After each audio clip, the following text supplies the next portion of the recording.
ಇವತ್ತಿನ ಕ್ಲಾಸಿನಲ್ಲಿ ನಮಗೆ 5 ಅಕ್ಷರಗಳ ಕುರಿತು ಕಲಿಯೋಣ. ಕ, ಖ, ಗ, ಘ, ङ. ಕ ಎಂದು ಬರೆಯುವಾಗ ಎಡಭಾಗದಿಂದ ಒಂದು ಸೊನ್ನೆಯನ್ನು ಆರಂಭಿಸಿ ಅಲ್ಲಿಯೇ ಪೂರ್ತಿಗೊಳಿಸಿ ಅದರ ಮೇಲೆ ಒಂದು ಗೆರೆ ಬರೆಯುವ ಹಾಗೆ ರೀತಿಯಲ್ಲಿ ಬರೆಯುವ ಅಕ್ಷರವಾಗಿದೆ ಖ. ಕ ಮೊದಲನೇ ಅಕ್ಷರ ನೋಡಿ, ಎಡಭಾಗದಿಂದ ಆರಂಭಿಸಿ ಅಲ್ಲಿಯೇ ಕೊನೆಗೊಳಿಸಿ ಪೆನ್ನು ತೆಗೆಯದೆ ಅಲ್ಲಿಂದಲೇ ಒಂದು ಗೆರೆಯನ್ನು ಕ್ರಾಸ್ ಮಾಡುವ ರೀತಿಯಲ್ಲಿ ಬರೆಯುವ ಅಕ್ಷರ. ಇನ್ನು ಖ ಎಂದು ಬರೆಯುವಾಗ ಚಿಕ್ಕ ಒಂದು ಸೊನ್ನೆಯಿಂದ ಆರಂಭಿಸಿ ಸಿಂಪಲ್ ಆಗಿ ಕೊನೆಗೊಳಿಸುವ ಅಕ್ಷರ. ಗ ಎಂದು ಬರೆಯುವುದು ನೋಡೋಣ. ಇಂಗ್ಲಿಷಿನಲ್ಲಿ ಎಸ್ ಎಂದು ತಿರುಗಿಸಿ ಬರೆಯುವ ಒಂದು ಅಕ್ಷರವಾಗಿದೆ ಗ.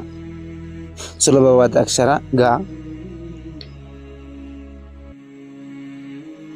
ಇನ್ನು ಘ ಎಂದು ಬರೆಯುವಾಗ ಎ ಎಂಬ ಅಕ್ಷರವನ್ನು ನಾವು ಆರಂಭಿಸಿ ಕೊನೆಗೊಳಿಸುವಾಗ ಕೆಳಗಿನಿಂದ ಮೇಲೆಗೆ ಹೋಗುವ ಬದಲು ಮೇಲೆಯಿಂದ ಕೆಳಗೆ ಬರುವ ಒಂದು ಅಕ್ಷರ ನೋಡಿ.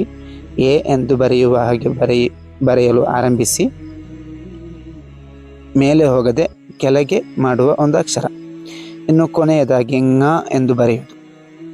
ತಂಗಳ್ ಅಥವಾ ಅಂಗಾಡಿ ಎಂದು ಬರೆಯುವಾಗ ङ ಎಂಬ ಅಕ್ಷರವನ್ನು ಉಪಯೋಗಿಸ್ತೇವೆ. ಅದು ಆ ಎಂದು ಬರೆಯುವ ಅದೇ ರೀತಿಯಲ್ಲಿ ಆರಂಭಿಸಿ 3 ಭಾಗವನ್ನು ಕೂಡ ಅದರ ಒಳಪಡಿಸಿ ಕೊನೆಯ ಭಾಗ ಮಾತ್ರ ಸ್ವಲ್ಪ ಚಿಕ್ಕ ಬದಲಾವಣೆ ಮಾಡುವ ಒಂದು ಅಕ್ಷರವಾಗಿದೆ ङ.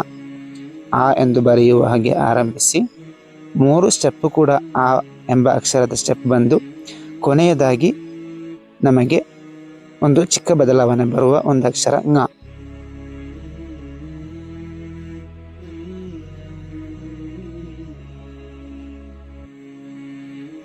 ಇನ್ನು ಎಲ್ಲ ಅಕ್ಷರಗಳನ್ನು ನಾವು ಮತ್ತೊಮ್ಮೆ ಬರೆದು ನೋಡೋಣ.